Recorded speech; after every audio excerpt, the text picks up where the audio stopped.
Hello， 大家好，嚟到新一條影片，咁啊，今條影片咧繼續介紹新嘅手掣，咁左右兩個咧就係 Barbito， 我用開嘅手掣，咁特別係呢一個啦，40週年版咧係2000分，即係早幾日送俾我嘅啫，咁非常之感謝2000分。咁呢一個咧其實亦都係佢嘅同款嚟嘅，只不過係新舊款，佢哋嘅型號咧都係 Ultimate X Pro 啊，一個3毛嘅手掣。咁但係後嚟用咗呢兩個之後咧，咁啊跟住我再入手咗呢一個 Gamser 全新嘅 G7 Pro 3毛手掣。嗱，咁先講外觀先啦，咁啊一個灰色嘅設計啦，咁啊頭先啲按鍵聲咧應該都聽得好清楚㗎啦，喺上一個影片啊，咁佢背後咧亦都咧就有翻啲背鍵啦，頭先都見到啦，咁但係背鍵咧佢係可以 lock 嘅，而家係 lock 咗，可以解鎖撳翻去嘅。咁 trigger 部分亦都係一樣啦，有全行程嘅 trigger 啦，又或者係拍咗個掣咧，就將佢變做微動啦，咁啊更加適合玩一啲射擊類嘅遊戲，或者需要快反應嘅遊戲，咁就好適合啦。咁但係我嘅使用嘅習慣之下咧，咁呢一啲按鍵啊，又或者係 trigger 啊，呢啲咧其實我都好啱用嘅。咁再望一望個頂啦，個頂呢度咧，嗱我覺得非常之好嘅，有一個咁樣嘅，你當係一個座啦，呢個座咧可以褪出嚟嘅。唔手實嘅啫，褪佢出嚟。嗱，咁因為呢一個咧座咧，其實就係後面就係一個 USB 頭，咁方便就係如果例如我咁我係玩 Xbox 嘅時候咧，咁我需要插線咧，咁呢一個座咧就可以好好咁幫我 hold 住條線。第一冇咁容易甩啦，冇咁容易扯甩啦。第二咧亦都係保護緊呢個 USB 頭咧，冇咁容易成日俾一條好重嘅線咧去墜住佢墜鬆呢個頭。咁所以呢個設計咧，其實我覺得幾好嘅啦，因為小弟用嘅手掣咧，講真係唔算多。呢一個設計咧係我第一個見嘅設計嚟嘅，咁所以呢一個 features 咧，我覺得係非常之有用、好實用，亦都係好咁保護緊佢哋自己嘅產品咧，即係免受呢個損害。咁另外就呢一個面板啦，係一個磁吸嘅面板，非常之容易攞到出嚟啦，4粒磁石喺度嘅啫。咁啊攞到出嚟之後咧，裡面咧其實佢都係做得比較精美嘅一個透明殼嚟㗎啦，即係絕對唔求其嘅呢個殼嘅質地做得，咁啊睇到晒裡面嘅結構啦。咁左右兩邊嘅 grip 咧，其實亦都一樣可以掹出嚟，咁不過而家就唔掹啦。咁啊掹咗呢啲面蓋出嚟之後咧，咁呢啲搖桿啊，呢啲咁嘅 cap 咧，全部都可以掹出嚟，可以換嘅。呢個十字嘅 D-pad 亦都可以掹出嚟換。佢原裝咧其實亦都有跟兩個咁樣嘅D-pad 咧可以俾你自己換，咁上面有啲 logo 喺度啦，咁但係啱唔啱用就自己決定啦。咁我覺得呢個原裝嘅呢一個咧已經好好用噶啦，咁因為呢啲咧其實對於我嚟講冇乜用，咁所以原裝呢個我覺得已經好好用。咁啊呢個面蓋咧，但係可惜嘅咧就係暫時咧佢未有出一啲其他款式啊，係啦，其他顏色啊或者款式可以俾你自己配搭。咁希望即係之後如果可以出到嘅，咁就當然你可以自己 mix and match， 有好多唔同嘅顏色啦。咁嗱下面咧亦都係一樣見到基本啦，3.5mm 插頭啦，咪嘅開關啊，呢一個係咪一個無線啊？定係先乜鬼？應該係無線啦，無線嗰個連線掣啦，係啦。咁啊呢度上面就冇掣嘅，咁啊應該嚟咗呢個下面啦。咁啊所以咧呢一個手掣就係咁樣。咁佢另外除咗頭先個D-pad 之外咧，跟機亦都有一個咁樣嘅 docking 係俾你插電嘅，後面插線啦，當然係俾你插電。咁個底呢度咧亦都可以打開咧，就裡面有個 USB dongle 嘅。咁留意翻咧，呢個 dongle 咧只係暫時適合用於電腦2.4 GHz 嘅無線 dongle。咁如果你好似我咁係玩喺 Xbox 上面嘅咧，你需要係插翻條線嘅，唔似得呢一個 Barbito 嘅手掣，因為呢一個咧係用咗一個全新嘅Xbox 嘅無線協議去做嘅一個手掣，咁所以佢係可以插2.4 GHz 嘅無線接收器去喺 Xbox 上面用嚇，咁但係呢一個咧暫時未得，同以前一樣咧都係需要咧自己插線嘅，任何第三方嘅產品以前都係咁樣噶啦。好啦，咁講完硬件部分啦，咁啊點解我無端端即係有兩個手掣啦，已經再加埋 Xbox 我自己又有兩個手掣，即係 total 已經有4個手掣，點解我要買第5個手掣咧？嗱，咁係做咗少少功課嘅，我去揀呢一個手掣嘅時候，嗱，咁我傳統用緊嘅原裝 Xbox 手掣，咁啲搖桿大家都知啦，就係傳統 analog 搖桿。咁 analog 搖桿有一個最大嘅問題，就係好似 Switch 嗰啲搖桿咁樣，大家都會知㗎啦。用耐咗就係會有一啲漂移嘅問題。咁漂移嘅原因就係因為個 sensor 裏面污糟。咁其實如果你拆多個 sensor 出嚟去清洗嘅話咧，咁其實個漂移嘅問題咧，其實係可以 fix 到嘅。咁但係當然呢一個係一個好麻煩嘅工序，唔係個個人都想做，甚至唔係每個人都識做啦。咁所以最簡單就係後嚟就出現咗好似而家畫面見到嘅兩個 Barbito 啦。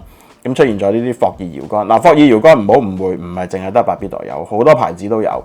只不過我手上用緊嘅係咁啱係兩個都係 Barbito。咁霍爾搖桿出現咧，其實就係為咗避免漂移嘅問題。咁所以霍爾搖桿一出現嘅時候咧，其實係非常之被外界吹捧嘅。佢霍爾搖桿有個好處就係首先佢嘅壽命非常之長，嗰個 sensor 嘅壽命好長好長。咁因為裡面咧係用一啲磁力嘅 sensor， 係一啲冇接觸式嘅 sensor， 咁所以比起傳統嘅 analog 搖桿咧，嗰個壽命係長好多嘅。咁同埋佢亦都可以係做到一個非常之精準嘅讀數出嚟。咁但係讀數精準還讀數精準，佢另外亦都衍生咗一個問題，就係佢支搖桿係非常之靈敏。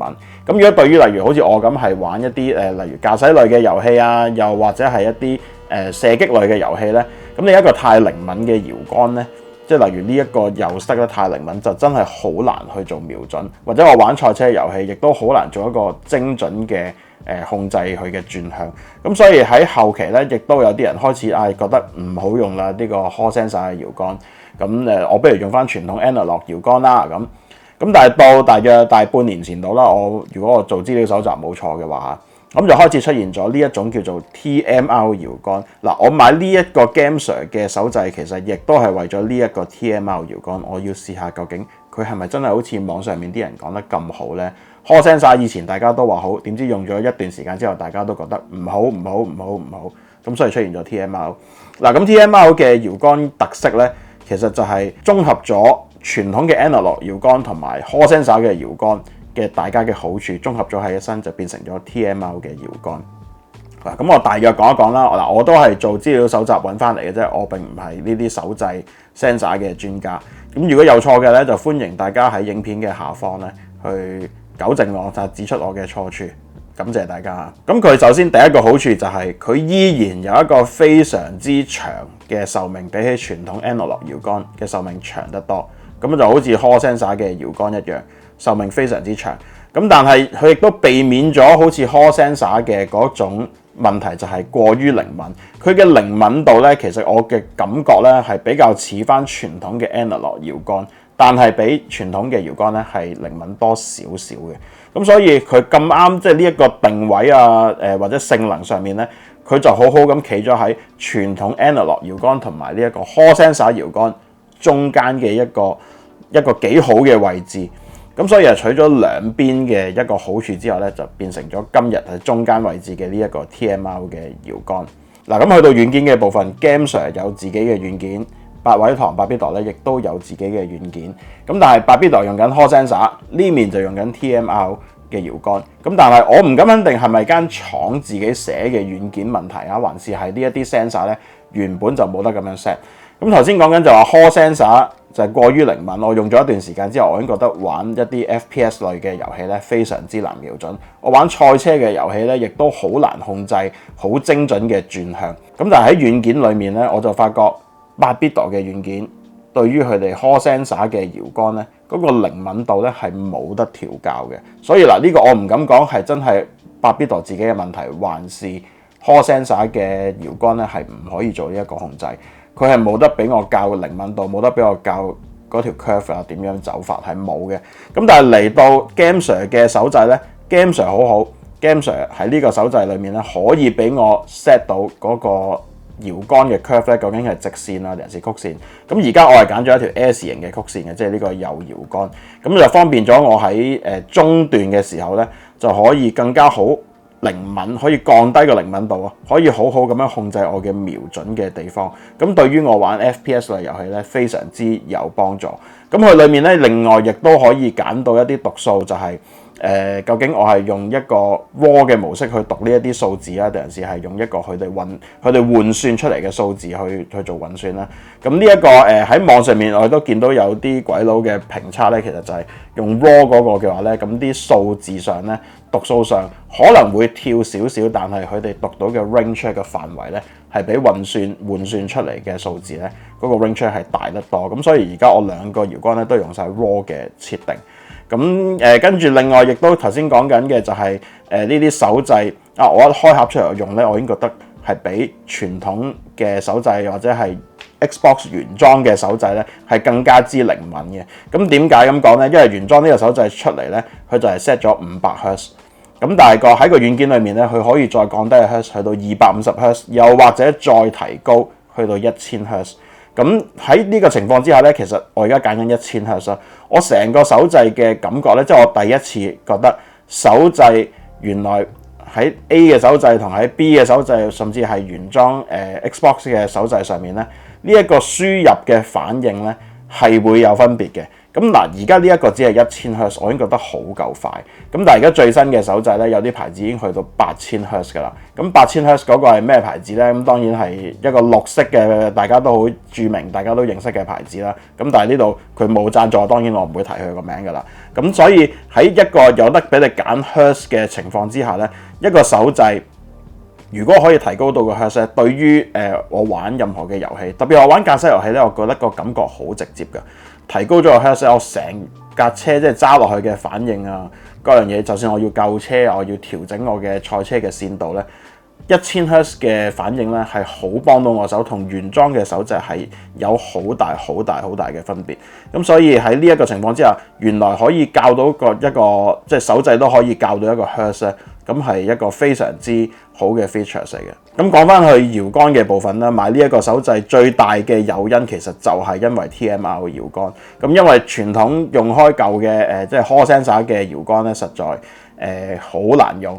即係除非你係玩一啲party games 啊，或者玩一啲 casual gaming，係冇所謂嘅，反而佢仲幾好添，因為個耐用度佢會非常之高。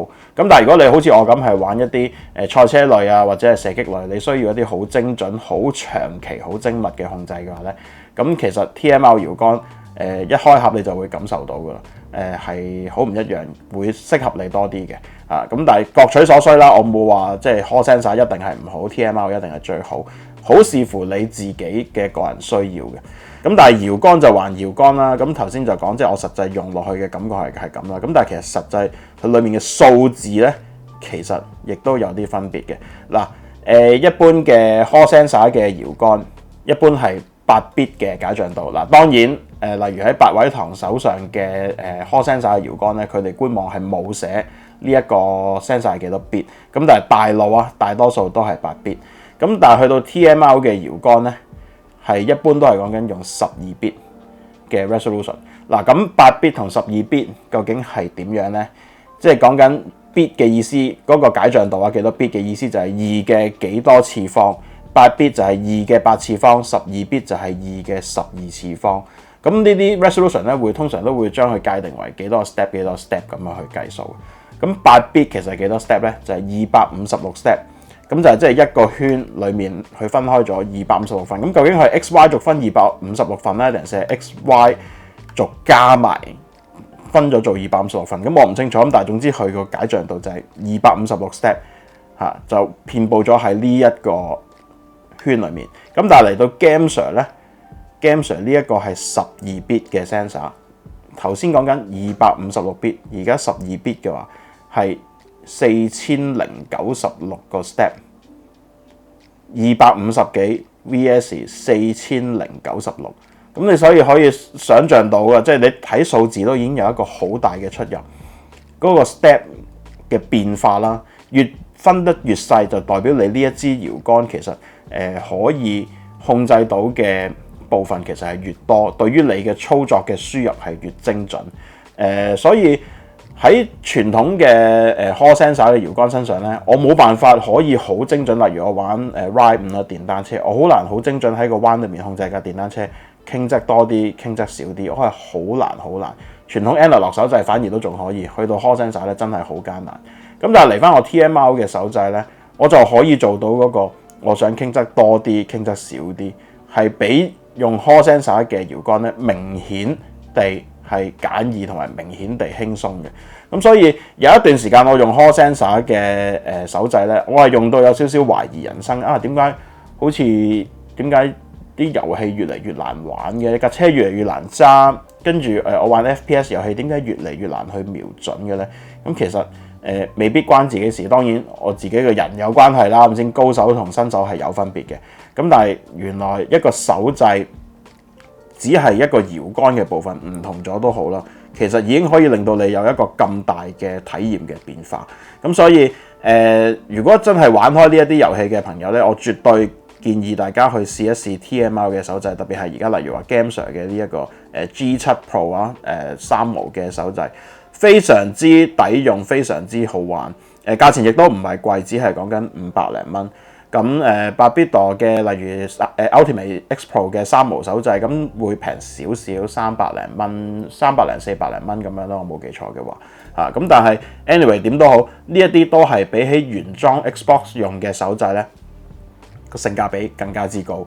價錢唔係好貴，但係個性能上係有一個好明顯嘅提升，特別係 GameSir 呢一個。